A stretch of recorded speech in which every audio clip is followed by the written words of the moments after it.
Është e habitshme se si çdo ditë hapen pafund biznese të reja, kafene, dyqane online, kompani ndërtimi. Por ja ku qëndron problemi.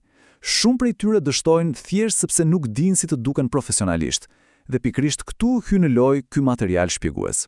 Do të zbërthejmë një udhëzues hap pas hapi se si të ndërtohet një agjenci kreative fitimpruese krejtësisht nga zeroja. Le të fillojmë menjëherë. Okej, pjesa më e bukur e gjithë kësaj ideje, pengesa e hyrjes në treg është, le të themi, pothuajse inekzistente. Fjalë për fjalë, gjithçka që kërkon ky lloj biznesi modern është një laptop, pak internet, një dëshirë e madhe për të mësuar dhe një buxhet modest prej rreth 100 eurosh. Asnjë qira zyre fizike, asnjë staf në fillim, asnjë magazin me produkte.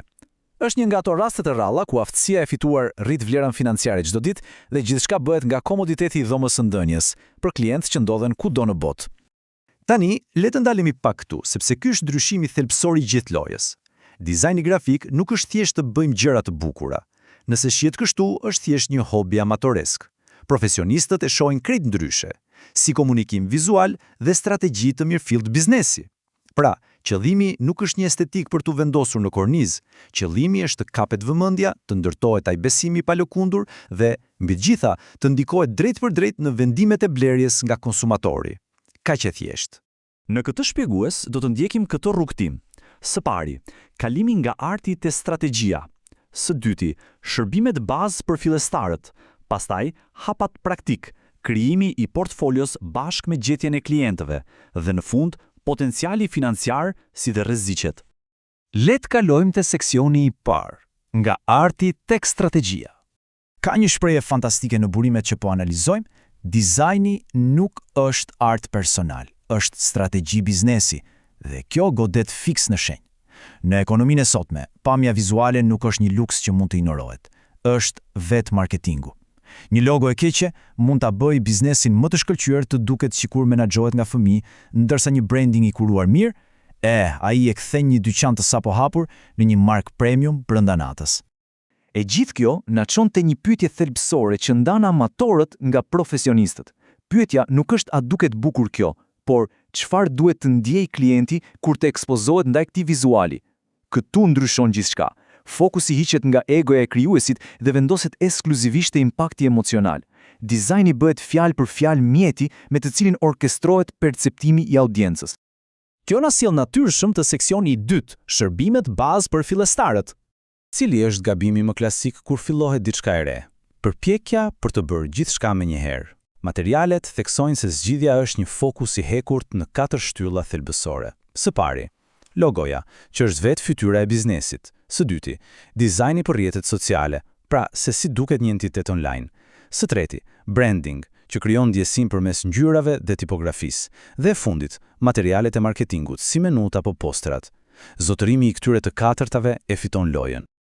Seksioni i tretë, hapat praktik të nevojshëm.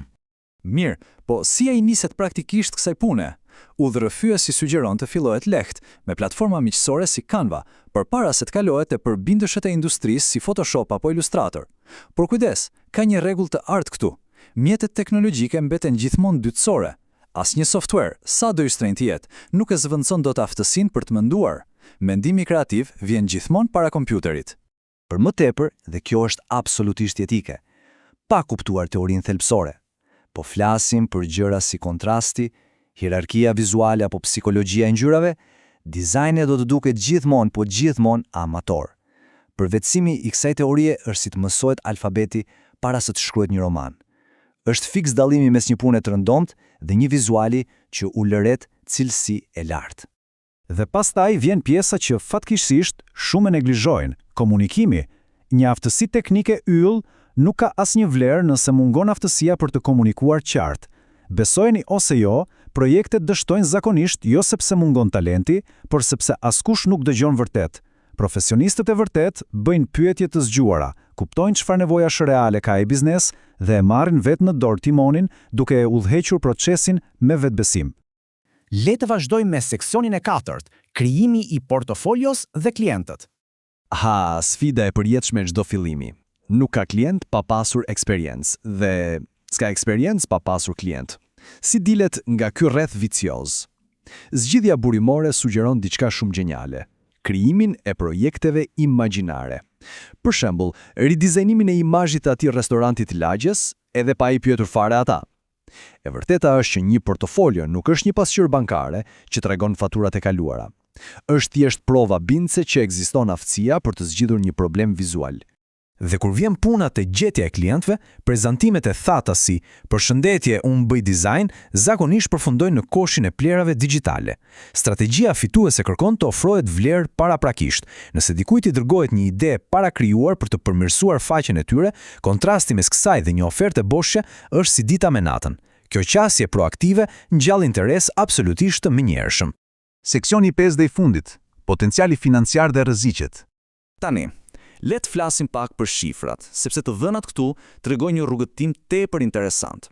Është krejt normale dhe logjike që në hapat e parë të pranohen tarifa nga 20 deri në 100 euro për dizajne bazike.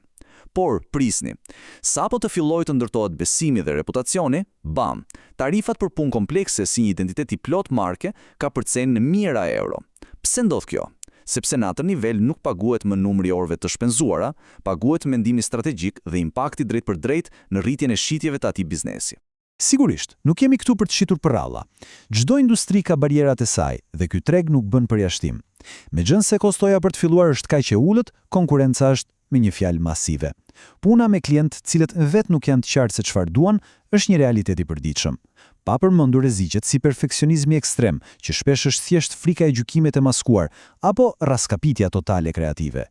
Janë humnera që kërkojnë menaxhim shumë të kujdesshëm. Dhe materialet theksojnë prerë disa gabime fatale. Marrja e frymëzimit nga të tjerët është plotësisht e shëndetshme, por kopjimi i vazhdueshëm e garanton rënje në mediokritet. Po ashtu, gara për të qenë më i liri në treg është thjesht një garë drejt dështimit financiar. Sekreti i vërtet qëndron te ndërtimi i një brendi personal të fortë dhe kuptimi i qartë se dizajni është një aftësi që fitohet përmes punës, jo thjesht një talent mistik me cilin njerëzit lindin. Për ata që i mbijetojnë në fazës së parë dhe veprojnë me durim, udhërëfyesi tregon një potencial marramëndës për rritje. Fillon si një individ i vetëm me një laptop. Pastaj pason specializimi thellë në një fushë të caktuar. Më vonë, krijohet një ekip mbështetës rreth vetes dhe përfundon me drejtimin e një studioje kreative të mirëfillt, multimilionshë, që ofron zgjidhje të plota marketingu. Është një evolucion natyral dhe shumë i arritshëm. Për ta mbyllur këtë material shpjegues, ja vlen të ngrem një pyetje pak provokuese që vjen nga thelbi i burimeve tona. Në fund të ditës, a paguajnë bizneset thjesht për të pasur disa gjëra të bukura në faqen e tyre, apo paguajnë për atë perceptim të fortë që bën konsumatorët të shpenzojnë paratë e ta? Në këtë epokë digjitale, perceptimi është fitim real, dhe të kesh aftësinë për ta ndërtuar dhe orkestruar atë perceptim, kjo do të metet gjithmonë një aftësi që tredu do ta kërkojë dëshpërimisht.